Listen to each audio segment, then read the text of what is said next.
Come on, Judge. It was just a prank. If people are homeless, that's their problem, not mine. The moment those words left the teenager's mouth, the atmosphere inside the courtroom changed completely. The cameras captured a scene that would soon explode across the internet and alter one young man's life forever.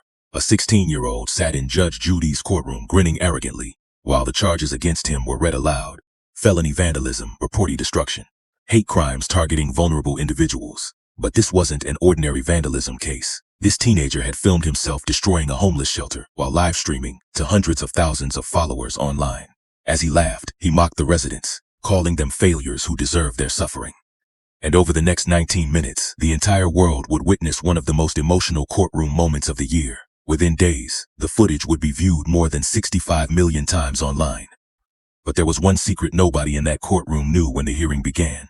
The shelter Tyler destroyed had been built by his own father over 2 decades earlier. And the truth Judge Judy was about to reveal would completely destroy everything this boy believed about success, strength, and privilege. What followed transformed him from a cruel, entitled bully into someone finally capable of understanding compassion. Because sometimes the hardest truths are the ones people need most.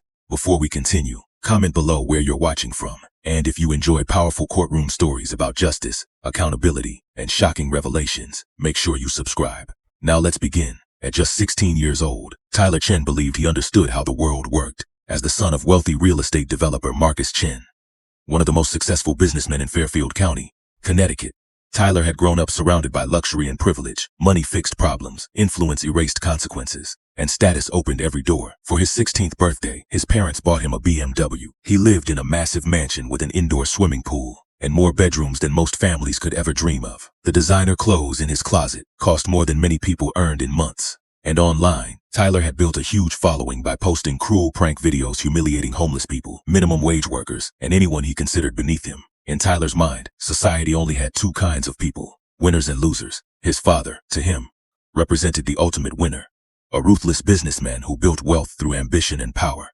Everyone else who struggled simply wasn't trying hard enough. Tyler honestly believed poverty was a choice, that homeless people were lazy, that his family's wealth proved they were superior. The crime that brought him into Judge Judy's courtroom shocked the nation. Late one Friday night in October, Tyler and several wealthy friends broke into the Riverside Community Shelter in Providence, Rhode Island. Security footage captured every horrifying second. Tyler live-streamed the entire thing to his followers while laughing hysterically. The boys spray-painted disgusting messages across walls staff members had carefully painted to make residents feel safe and welcome. They ripped apart donated blankets and winter jackets worth thousands of dollars, clothing intended to help homeless people survive freezing New England temperatures. They smashed computers residents used to apply for jobs, reconnect with family, and rebuild their lives. And worst of all, they poured bleach into food prepared to feed nearly 200 people. As Tyler recorded the destruction, he mocked the shelter residents for his audience. "Look at this place," he laughed. "These losers need jobs instead of handouts. Maybe destroying this dump will force them to stop acting like victims." But this wasn't the first time Tyler had faced serious consequences. At 14, he'd been arrested for stealing expensive electronics from an Apple store while filming a social media challenge. His parents hired expensive attorneys who got the charges reduced and his juvenile record sealed. At 15, he vandalized a memorial garden dedicated to deceased students at his high school, spray painting cruel jokes over photographs and destroying flowers left by grieving families. Again, lawyers protected him. Reduced charges, minimal punishment, sealed record. Every incident taught Tyler the same dangerous lesson. Consequences only existed for ordinary people. Money made problems disappear, and privilege made him untouchable. Everything his father told him reinforced those beliefs. Marcus Chen often described arriving in America from China in 1995, with almost nothing before building a multi-million-dollar real estate empire through hard work and determination. Tyler interpreted that story one way: if his father could become rich, anyone who stayed poor had no excuse. To Tyler, homeless people were simply weak. What he didn't know was that his father had hidden the most painful chapter of his life, and that hidden truth was about to be exposed. It was 2:15 on a freezing Tuesday afternoon when the bailiff announced the case. The state of New York versus Tyler Marcus Chen. Tyler entered the courtroom like he was walking into a shopping mall instead of facing criminal charges. He wore designer sneakers worth hundreds of dollars and a hoodie more expensive than most people's monthly rent. But what stood out wasn't his clothing, it was his attitude. Wireless earbuds remained in his ears as music blasted loudly enough for nearby people to hear. He scrolled casually through his phone, laughing at messages and ignoring everyone around him. Without even looking at Judge Judy, He slouched into the defendant's chair like he was bored out of his mind. Judge Judy immediately noticed. Over decades on the bench, she dealt with thousands of disrespectful teenagers. But something about Tyler's complete lack of concern alarmed her instantly. Mr. Chen, she began firmly, you are facing serious criminal charges. Do you understand why you're here today? Tyler barely looked up. Yeah, whatever, he muttered. People got upset over a prank video. Just tell me the fine so my dad can pay it and everyone can move on. Several people in the courtroom shifted uncomfortably. Judge Judy narrowed her eyes. Put your phone away immediately, she ordered. This is a courtroom, not your bedroom. Tyler let out an exaggerated sigh before slowly removing his earbuds. There, he said irritably. Happy now, can we hurry this up? I've got content to post tonight. The arrogance in his voice stunned the gallery. Judge Judy removed her glasses slowly, a gesture longtime viewers recognized immediately. Mr. Chen, she said carefully, I reviewed your case before you walked into this courtroom. I watched your live stream. I saw you laughing while destroying food intended for hungry families. I saw you mocking homeless people while ruining coats meant to keep them alive during winter. I reviewed photographs of the damage you caused. More than $15,000 worth. Computers destroyed. Food contaminated. Supplies ruined. All for entertainment. Is that an accurate description of your actions? Tyler leaned back casually. I mean, basically, but everyone's acting like it was some huge crime. It was a joke. No one died. It's just stuff. Stuff gets replaced. The courtroom fell silent. Judge Judy leaned slightly forward. You destroyed food meant for people who don't know where their next meal is coming from. You ruined coats for people sleeping in freezing weather. You smashed computers people used to apply for jobs, and you mocked them while doing it. Do you feel any remorse? Tyler rolled his eyes. Remorse for what? Look, Judge, I know you have to act serious because this is court, but honestly, that shelter shouldn't even exist. Those people need jobs. My father came to America with nothing and became rich. He proved anyone can succeed if they stop whining. Maybe I actually helped those people understand how the real world works. Judge Judy's expression hardened instantly. Let me make sure I understand you correctly, she said coldly. You believe homeless people deserve ridicule instead of compassion? Absolutely, Tyler replied confidently. It's called personal responsibility. My father taught me that. He built his empire from nothing. If he succeeded, anyone can. People at that shelter choose to be victims. Judge Judy stared at him silently for several seconds. Then she asked a question that changed everything. What exactly did your father tell you about his past? Tyler smiled proudly. He told me everything. He came to America broke. He worked nonstop. He built a business empire. He never made excuses. That's why I respect him. Judge Judy glanced quietly toward the back of the courtroom. And your father taught you struggling people are weak? Tyler nodded. Exactly. He says the world has winners and losers, predators and prey. Successful people don't waste time feeling sorry for victims. Judge Judy leaned forward. Is your father here today?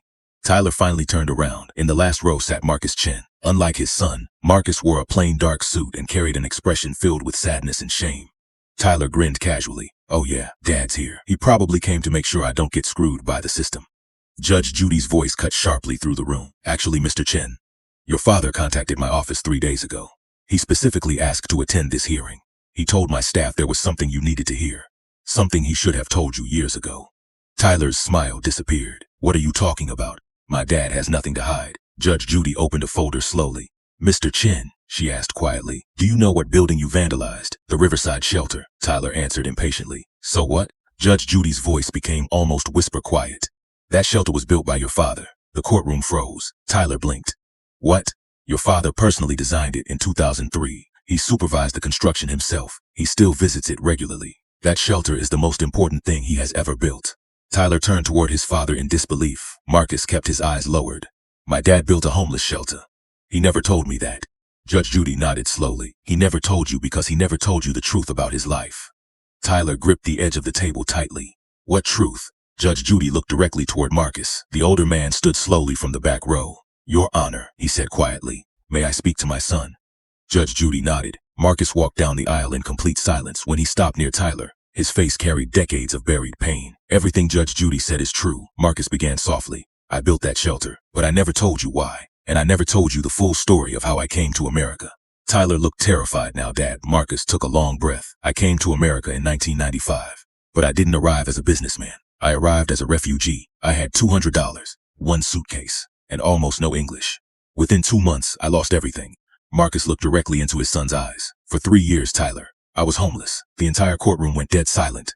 Tyler's face lost all color. No, he whispered. That's impossible. Marcus continued, tears forming in his eyes. I slept in subway stations. I searched trash cans for food. I stood in soup kitchen lines, praying there would still be food left when it was my turn. I wore donated clothing because I couldn't afford anything else. I was exactly the kind of person you mocked in your video. Tyler's hands began shaking violently. Why didn't you tell me? Marcus' voice cracked. Because I was ashamed. When you were born, I wanted you to see me as powerful, successful, strong. So I told you about my success, but hid my suffering. And by hiding my struggle, I accidentally taught you that struggling people are weak. Judge Judy interrupted gently. Mr. Chen, tell him about the shelter. Marcus nodded. In 1996, I found Riverside Shelter. I was starving, sick, hopeless. A woman named Mrs. Rodriguez brought me there. That shelter saved my life. She treated me with dignity when I felt worthless. She helped me learn English. She helped me find work. She reminded me I was still human. That building you destroyed gave me my future. Tyler broke down completely. Tears streamed down his face as his entire worldview collapsed in front of him. Dad, I didn't know. Marcus looked at him sadly. That's my fault. I wanted you to admire my success so badly that I hid the truth. And my lies taught you cruelty. They taught you wealth equals value. They taught you struggling people deserve shame. I failed you. The courtroom was silent except for Tyler crying. Marcus wiped tears from his face. When I became successful, I promised myself I would build shelters everywhere I developed property. Riverside was the first. I built it to honor the people who saved me. And last Friday, I watched my own son destroy the most important place in my life while mocking people exactly like I once was. Tyler could barely breathe through his sobbing. I'm sorry. I'm so sorry. Marcus nodded sadly. You didn't understand because I never taught you to understand. I taught you to judge. Then Marcus turned toward Judge Judy. Your Honor, I want my son to face full consequences. No lawyers protecting him, no special treatment, no sealed records. He needs accountability. I already failed him once by hiding the truth. I won't fail him again by protecting him from justice. Judge Judy looked deeply moved. Mr. Chen, she said quietly, that took extraordinary courage. Then she turned back toward Tyler. Tyler Chen, I find you guilty on all charges. Felony vandalism, property destruction, hate crimes. Before sentencing him, Judge Judy spoke directly to the trembling teenager. Your father showed more courage in 10 minutes than many people show in an entire lifetime. He revealed his deepest pain to save you from becoming a cruel man. You should honor that honesty by accepting responsibility. Tyler nodded through tears. Yes, Your Honor. Judge Judy continued. You will serve 6 months in juvenile detention with no possibility of early release. You will pay $50,000 in restitution to Riverside Shelter through your own labor, not your parents' money. After release, you will complete 500 hours of community service at the shelter. You will work directly with the people you mocked. You will attend programs where formerly homeless individuals share their experiences. You will listen. All social media accounts will be suspended for 1 year. You will write apology letters to every employee and resident affected by your actions. And you will publicly explain what you learned from your father's truth. Tyler whispered brokenly, I understand. But Judge Judy wasn't finished. You will also speak to students about privilege, empathy, and accountability. Your father will stand beside you while telling his full story. You destroyed his legacy. Now you will help rebuild it. The courtroom erupted into applause. People cried openly. Mrs. Rodriguez, the shelter worker who once saved Marcus' life, sat in the front row wiping tears from her eyes. Marcus walked to his son and embraced him tightly. Tyler collapsed against his father sobbing. I'm sorry, Dad. I'm sorry I became someone you were ashamed of. Marcus held him firmly. I love you, Tyler. That's why I'm doing this. Real love isn't protecting someone from consequences. Real love is helping them become a person of character. The footage from that hearing exploded online within hours. More than 65 million people watched it across social media. The hashtag #RealPrivilege trended worldwide. But the most important part of the story happened afterward. Tyler served his sentence, and during those months, his entitlement finally shattered. He read books about homelessness and poverty. He wrote sincere apology letters. And when he completed his required service hours at Riverside Shelter, something unexpected happened. He stayed. The people he once mocked became his teachers. He learned how medical debt, abuse, layoffs, and tragedy pushed ordinary people into homelessness. He learned their names, their dreams, their humanity. 6 months later, Tyler continued volunteering every weekend even after his court order ended. He eventually created a nonprofit dedicated to sharing stories of successful people who once experienced homelessness. Marcus publicly shared his complete story for the first time, and instead of losing respect, people admired him even more for his honesty. His relationship with Tyler, once built on pride and image, was rebuilt on truth. During a later interview, Mrs. Rodriguez summarized the entire story perfectly. In 30 years running this shelter, I've seen many transformations. But watching Marcus' son go from destroying this place to serving people here with compassion, That reminds me nobody is beyond redemption. Sometimes people just need the truth. And in the end, that's exactly what saved Tyler Chin. Not money, not privilege, not power, the truth.